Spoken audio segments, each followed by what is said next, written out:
네, 최근 시장을 외국인이 주도하다 보니 이 대형주에 대한 관심이 많이 쏠리고 있습니다. 하지만 지난 시장은 중소형주 중심의 시장이었죠. 대형주의 반등이 있다 보니까 대형주에 대한 관심이 높아지고 있는데 그래도 여전히 중소형주에 대한 관심도 놓아서는 안 된다. 이런 지적도 만만치 않다고 합니다. 김종학 기자가 보도합니다. 주요국들의 경기 불안이라는 악재가 거치면서 최근 1년여간 지속된 중소형주 중심의 장세에 변화가 감지되고 있습니다. 연초 미국과 중국의 경기 둔화 우려, 우크라이나 사태 등 돌발 악재로 부진했던 대형주 수익률이 눈에 띄게 달라졌기 때문입니다. 연초만 해도 유가증권 시장에서 대형주 지수는 어제 종가 기준으로 2.2% 하락한 반면 정부 정책 기대감 등으로 중형주와 소형주 지수는 각각 2.9%와 14% 강세를 기록했습니다.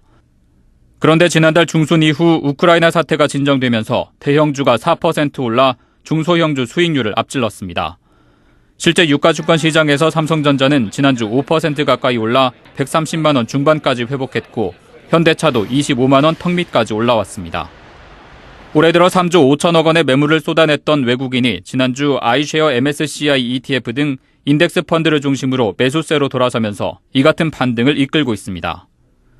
최근 들어서 우리나라의 밸류에이션이 너무 싸다. 또 아시아 또 이머징의 글로벌 경기 회복 모멘텀이 좀 영향을 미쳐주고 있다. 긍정적인. 그래서 외국인 매수가 인도가 사상 최고치를 치고 대만도 매수가 들어오고 이제 우리나라도 사실은 3월 말부터 외국인 매수가 들어오면서 이제는 대형주들 장세가 아니겠느냐. 이런 또 판단들이 있는데요. 수급을 주도하는 외국인 매수세가 살아나면서 주요 증권사들은 대형주, 중형주 간의 순환매가 나타나고 있다며 중국의 경기 개선과 관련된 경기 민감주 중심의 매수 전략이 필요하다는 분석을 잇따라 내놓고 있습니다. 특히 지난해 6월 이후 중소형주 장세가 크게 꺾인 것처럼 이미 오를 대로 오른 성장주의 비중을 낮춰야 한다는 겁니다. 증권사들은 공통적으로 미국 경기 회복에 민감한 영향을 받는 IT, 자동차 업종이 이달 반등을 주도할 것으로 점쳤고 대우증권과 NH농협증권, 대신증권 등은 실적 대비 주가 하락폭이 컸던 철강, 조선업종의 반등을 예상했습니다.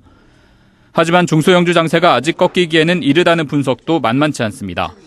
코스닥 지수가 8개월 만에 장중 550선 중반까지 올라서는 등 우량 중소형주를 중심으로 추가 상승 여력이 충분하다는 겁니다.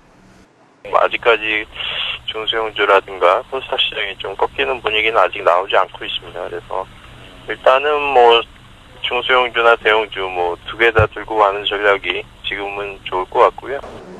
음식료 등 중국 관련주들이 여전히 견고한 흐름을 이어가는 가운데 사물 인터넷과 같은 테마주를 비롯해 규제 완화가 예상되는 게임, IT 부품, 자동차 부품주가 이러한 중소형주 장세를 이어갈 업종으로 꼽힙니다.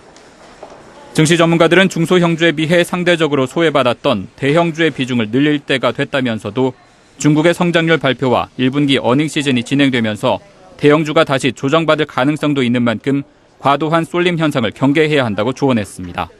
한국경제TV 김종학입니다.